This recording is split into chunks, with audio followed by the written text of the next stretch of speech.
Hello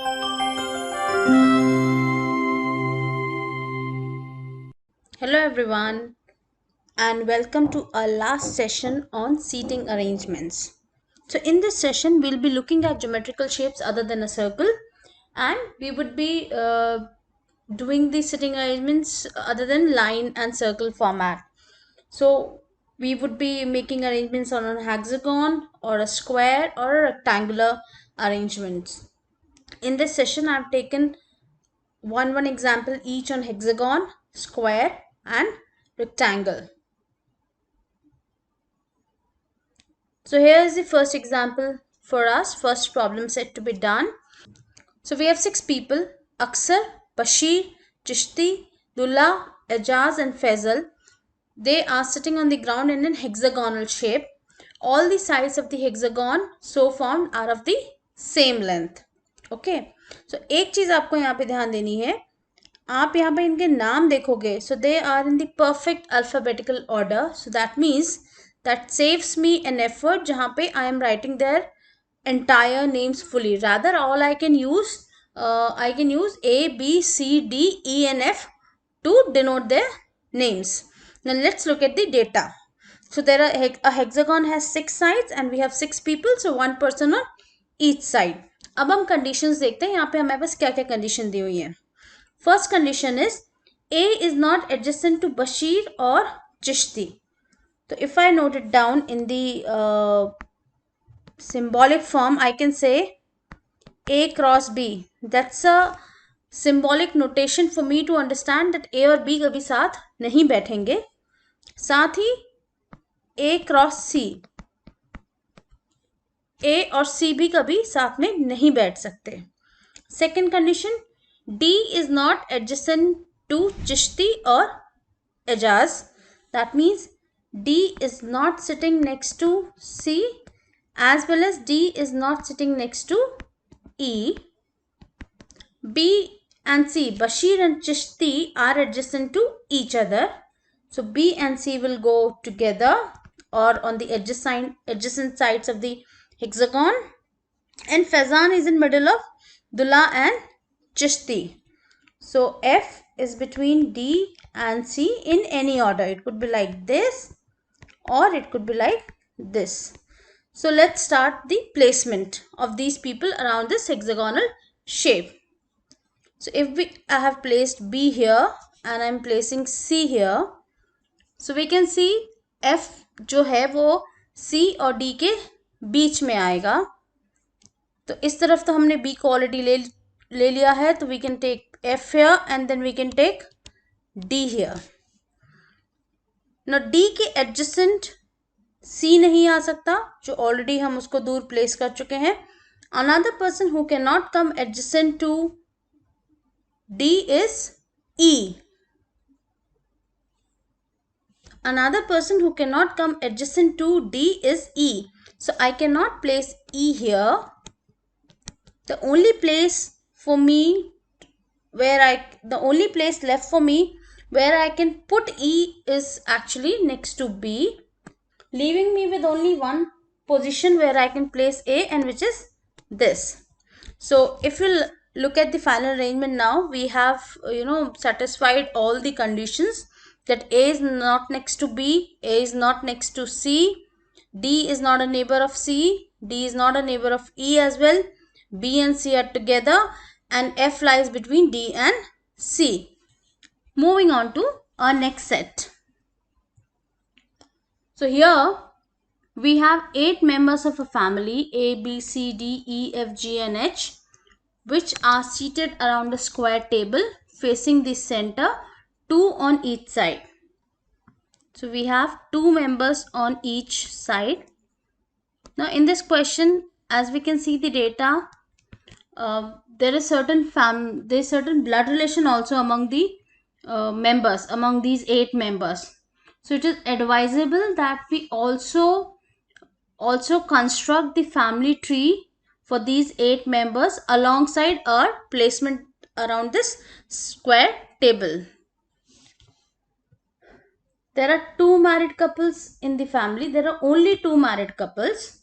Now a starting point has to be F is the grandson of A. So when I'm plotting this on family tree, I know A goes to the first generation, and since we're using grandson, F comes in the third generation, and with F we have used grandson, that means F is a male member and is sitting opposite to A. So this statement is also defining the relationship among them and also the sitting arrangement. So if I place F here, F is sitting opposite to A. I can place A here. H is sitting second to the left of F. So in this arrangement, everyone is facing the center. So left of F should come here. So H should come here. E is sitting to the intermediate right of D's mother. I cannot use data as of now because I have no information about D's mother. The mother of D is sitting opposite to D's sister H. Now, this statement is telling me two things, that H is a female. H is D's sister. And opposite to D's sister, we have D's mother. So this position, at this position, I should have a female. Now we can use this point. E is sitting to the immediate right. This word should be immediate, not intermediate. E is sitting to the immediate right of D's mother. So again, as they are facing inward, this position will go to E because that's where the right of D's mother would lie. E's husband B is sitting second to her left. E's husband B, that means E is a female, is sitting second to her left. So that means B comes here and B is a male member. D is the aunt of C and is sitting second to her left. Now these are the only two positions left for D and C, out of which D should be on the left hand side of C. That can only be achieved if I place C here. And we are using the word her left, telling us that C is a female. D comes here. D is the aunt, so D is also a female. And the person left is G, who would be D's mother. E is the mother of C and is sister-in-law of H. Now, when we go further to complete the family tree, E is the mother of C. E's husband is B. A and G are the other married couple.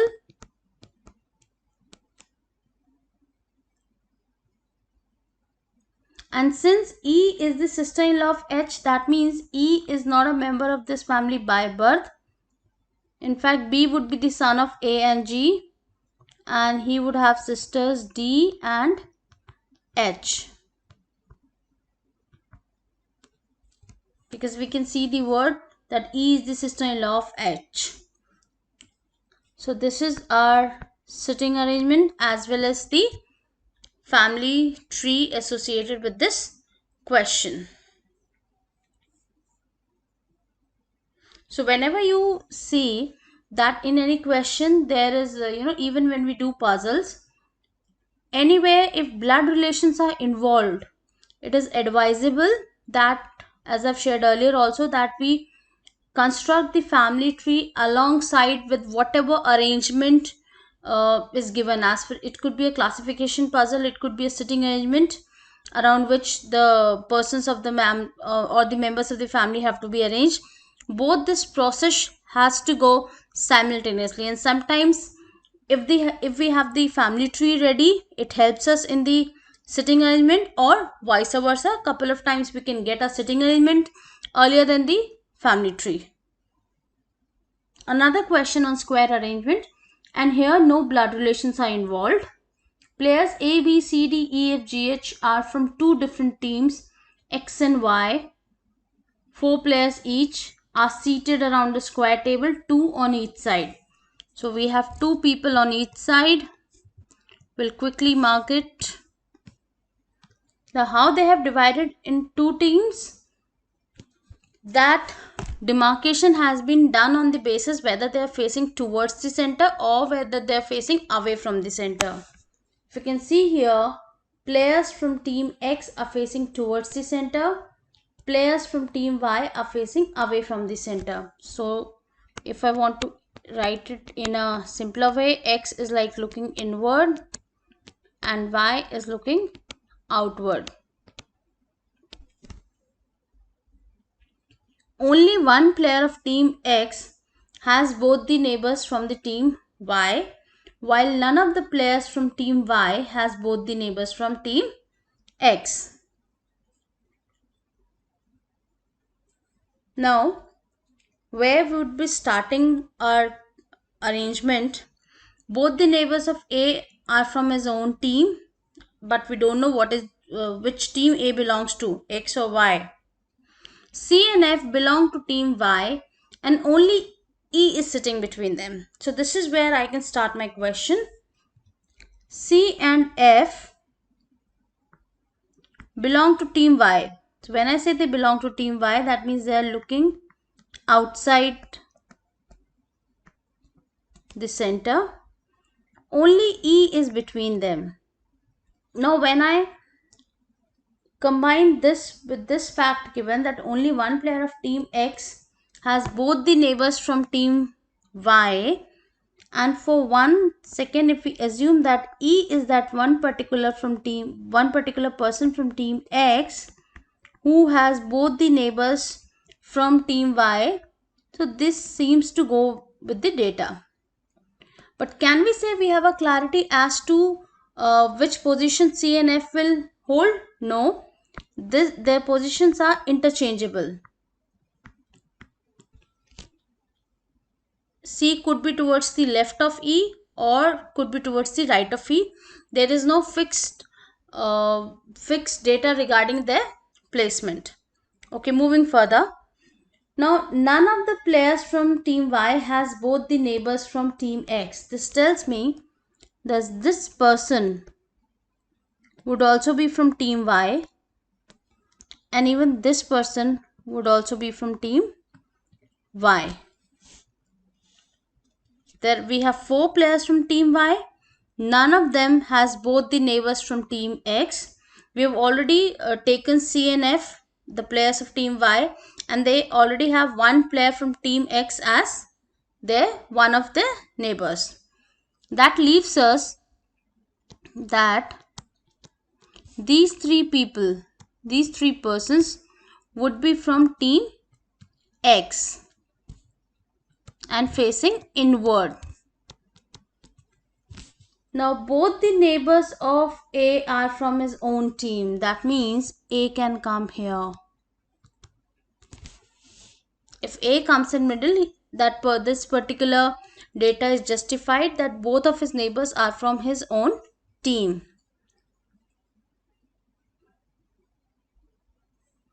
G is facing away from the center. So G has to be either here or either here. And is third to the left of H. Now this particular statement will help me in determining the position of G and H. G is facing away from center and is third to the left of H. If this person is H, then his third left would be this position. So this is where I can put G. Now the other 2 persons left are B and D. B has a player from his own team on his immediate left, which is not possible, which is not being fulfilled here. If I put B here, his left is here. If I say B is from team X and here I have a person from team Y, so we cannot allot B here. When we allot B here, B is from team Y and we see this place to his immediate left, we would have either C or F, which is from his own team. So the place left to arrange D is this, and D would be from team X.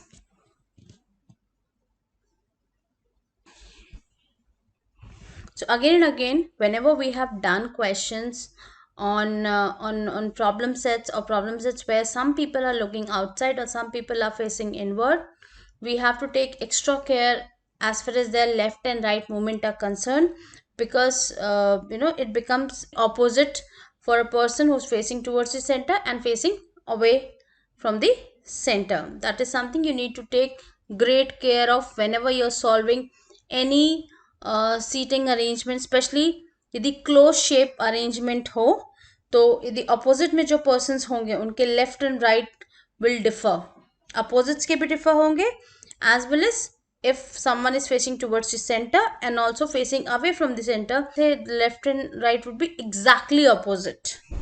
So that's something you have to take great care of. So here we have another question, and here we have, if you read this question is slightly difficult because it involves three things. We have to arrange these 8 members, then there is a data given about their blood relations, and there's also each one of them likes a different type of sports.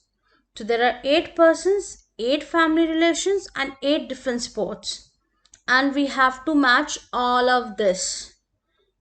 Okay, so this is going to be slightly lengthier question because there are 3 kind of things to match: the name, the relationship, and the sport they like. So let's start and see how we can approach these kind of questions. So first thing first, few things have been given. 3 married couples in their family. W is the only sister-in-law of P. W is the only sister-in-law of P. That means W is a female and P is in the same generation as W.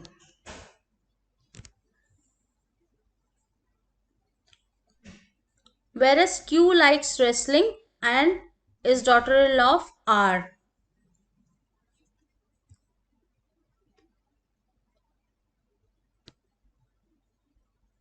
So Q is again a female, and Q would be daughter-in-law of R when Q is actually married to the son of R.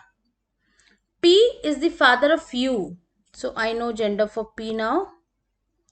P is father of U.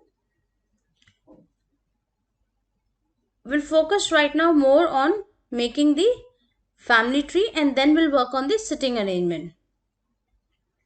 U is an immediate neighbor of a auntie W. So that gives me gender for U, that U is a female.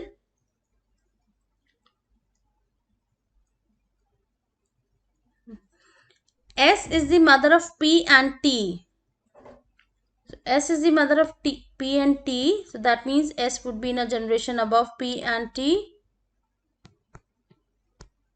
So making R as a husband, as we have 3 married couples. So one married couple would be W and T, other would be P and Q. U is an immediate neighbor of a auntie W. Okay.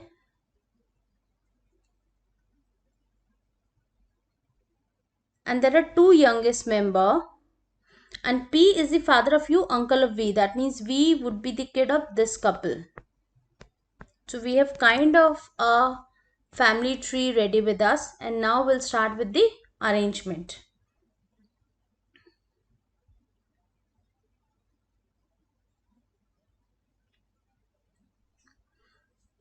Now U is an immediate neighbor of a auntie W. If I start putting this and I take W here, W does not sit next to S. That means at this position I cannot take S. The 2 youngest members sit next to each other. That means I'll have to place V here. One more important thing that you need to keep in mind, they all are facing outward. That's given in the first line. V sits third to the left of S. V sits third to the left of S, giving us the position of S as this. And now we know S is a female because S is mother of P and T. S is the mother of P and T, sits second to the left of T, giving us position of T as this place.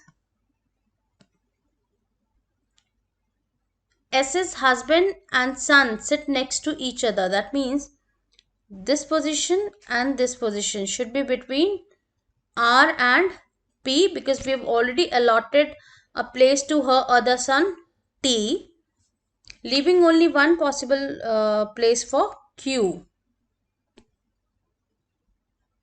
So Q is a female, W is a female. Now let's start arranging the sports now. P, who is the father of U and uncle of V, sits to the left of person who likes hockey. Now either we could have given P here or either we could have given P here, but we really don't know who likes hockey, so we'll have to wait to put this information.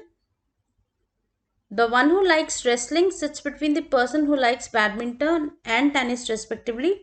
So that means either badminton or tennis would come this place or at this place. We'll figure out with some more data. The one who likes cricket sits between V and the one who likes boxing. So we cannot have here, we know V likes badminton and tennis. So boxing should go to W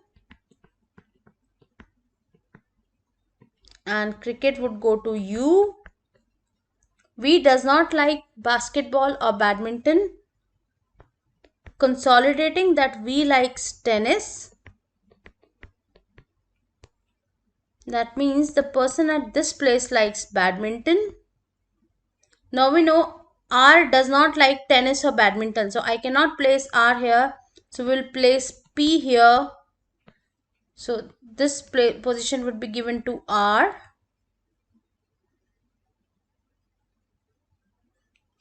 Now P sits to the left of person who likes hockey. That means hockey would go to S.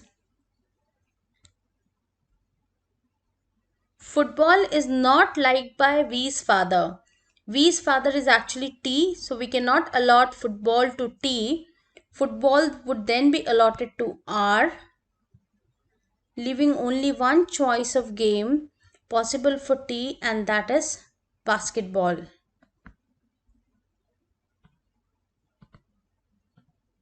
So as I've just shared earlier, a couple of times, we can do this process of making the family tree and the sitting arrangement simultaneously. In some of the questions, we can get a family tree before, and that helps us in getting a sitting arrangement correctly. So that is what has happened here.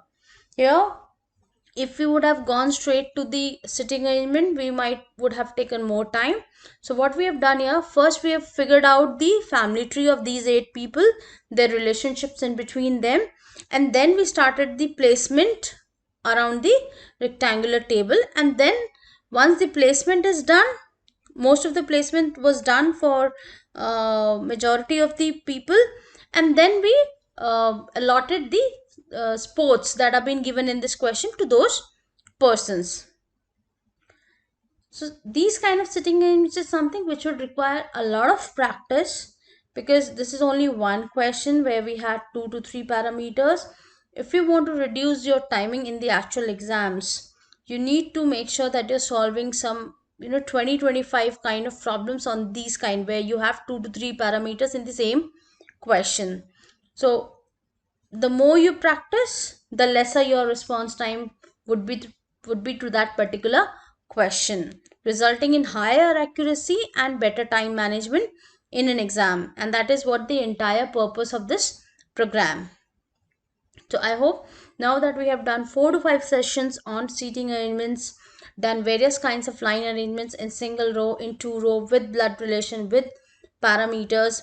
We've also done questions in circular arrangements, combining blood relations, combining the facing inside the center, facing outside the center, and we have also done few examples on the other shapes like square, hexagon, and rectangle. I'm sure now you should feel confident with the backup this confidence with couple of more practice. I'm sure you all should be able to solve any kind of sitting arrangement that's coming in your exam. So thank you, thanks a lot, bye bye.